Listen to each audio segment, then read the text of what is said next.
Bonjour, bonsoir à toutes et à tous. Nous sommes le 24 décembre, ou le 25, ça dépend quand est-ce que vous allez regarder cette vidéo. Et la NBA nous a préparé 2 soirées de NBA très appétissantes comme la dinde de Tata Monique qui sort du four. Si le 24 est un gigantesque multiplex avec tout un tas de rencontres random, le 25 nous offre 5 affiches généralement très attrayantes. J'en parlais d'ailleurs il y a 2 ans avec le hors-série sur les meilleures performances lors des NBA Christmas Games que vous pouvez retrouver ici ou ici, je ne sais plus. Les commissionnaires sont généralement assez inspirés pour nous proposer quelques oppositions dont ils ont le secret, soit en mettant 2 superstars l'une en face de l'autre, soit en programmant 2 équipes bankable mais aussi en soufflant sur les braises d'une rivalité ardente. Cette année par exemple, nous avons droit à un Warriors Grizzlies ou un Celtics Bucks. Si là on appelle plus ça des rivalités, franchement je sais pas ce que c'est. Et il y a une rivalité qui a rythmé la NBA durant 4 saisons, les Golden State Warriors contre les Cleveland Cavaliers.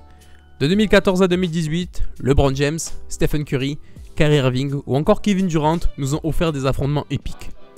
Si le pinacle de cet affrontement pour la plupart des fans est le Game 7 de la finale de 2016 avec la remontada 3-1 des Cavs et le tir clutch de Kyrie, il existe une autre rencontre qui constitue pour certains le summum de cette rivalité. Une rencontre qui, vous l'aurez compris, s'est tenue le 25 décembre 2016 et qui a résulté du plus beau match de basket au cours de NBA Christmas Game. Et de loin, mais ce n'est que mon avis, on va d'ailleurs en parler au cours de cette vidéo. Mais pourtant, peut-on considérer ce match comme l'un des plus grands de l'histoire de la NBA ?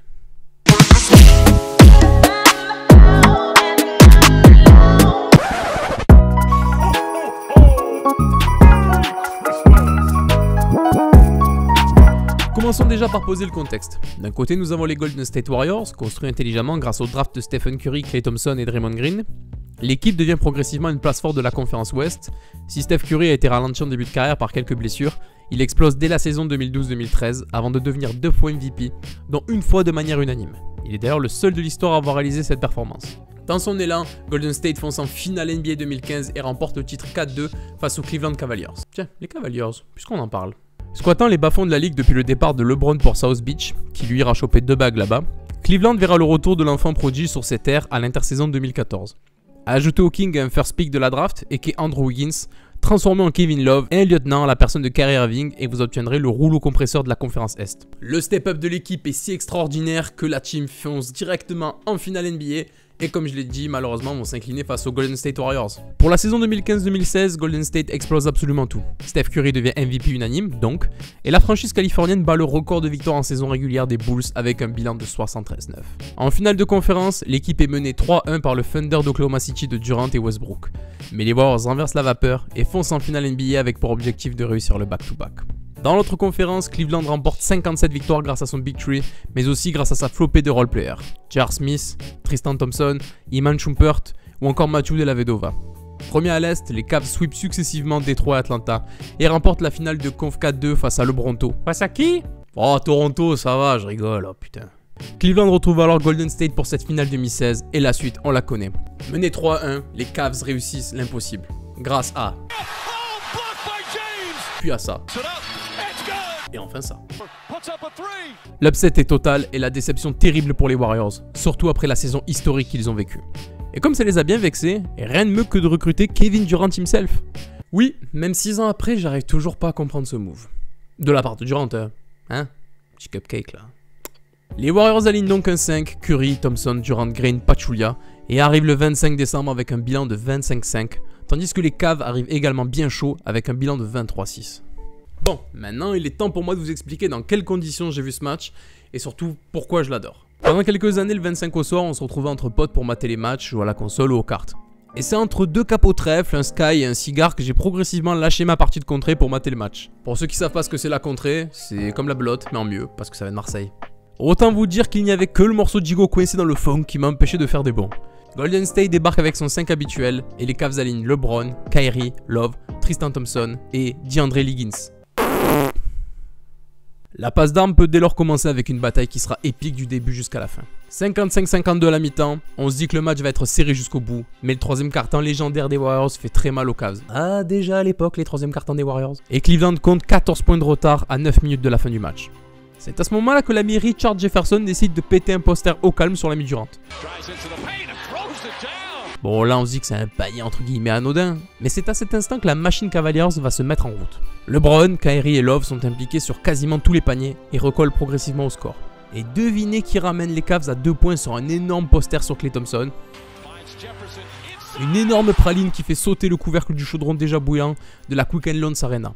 J'en profite du coup pour faire un aparté sur Richard Jefferson. Pour les plus jeunes qui ne le connaîtraient pas, je vous invite vraiment à vous renseigner sur ce gars-là, parce que là on parle vraiment d'un des joueurs les plus athlétiques des années 2000. Et surtout un véritable scoreur fou pendant sa période Nets avec Kidd et Vince Carter par la suite. C'est un border all-star qui s'est mué par la suite en role-player extraordinaire, un vétéran très respecté dans un vestiaire. Alors vraiment je vous invite à mater ses highlights, surtout sur les saisons 2004, 2005 et 2007, 2008 qui sont ses meilleurs en termes de points, puisqu'il plantait tout simplement plus de 20 points par match.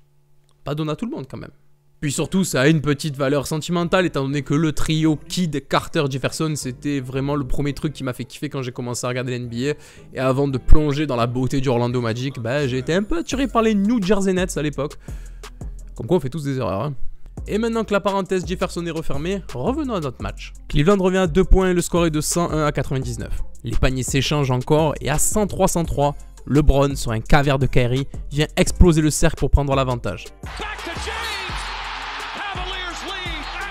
Monsieur l'arbitre, il est resté trop longtemps accroché au cercle, LeBron, faut lui mettre une technique là. Comment? Les Cavaliers pensent avoir fait le plus dur alors qu'il ne reste que 1 minute 43 à jouer. Mais Draymond Green égalise ensuite sur un dunk avec 1:30 à jouer. Pourtant en galère avec son tir tout le match avec un petit 1 sur 6 à 3 points, Stephen Curry montre pourquoi on l'appelle The Babyface Assassin. Plus 3 pour Golden State, 1:14 à jouer. Bon là je vous le cache pas, il commence à faire un peu froid dans la Q. Et pas dans le Q. Pas la même chose. C'est pas très agréable. Mais les Cavs connaissent cette situation. On rappelle que quelques mois plus tôt, ils ont remonté un déficit de 3-1 et ont remporté un Game 7 décisif en finale NBA. Et c'est d'ailleurs le même homme qui va venir conclure cette rencontre-là. Kyrie s'enfonce tout d'abord dans le trafic avec un layup acrobatique dont il a le secret pour revenir à un point. Golden State ne convertit pas l'action suivante. Et avec aucun temps mort de disponible, les Cavs vont devoir improviser à 14 secondes de la fin du match. Le reste appartient à l'histoire.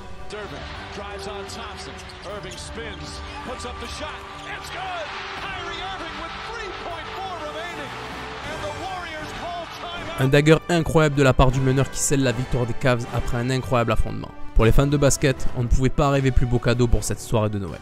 Néanmoins, pouvons-nous considérer ce match comme le plus grand de tous les temps? Le plus grand de Noël, c'est sûr et certain.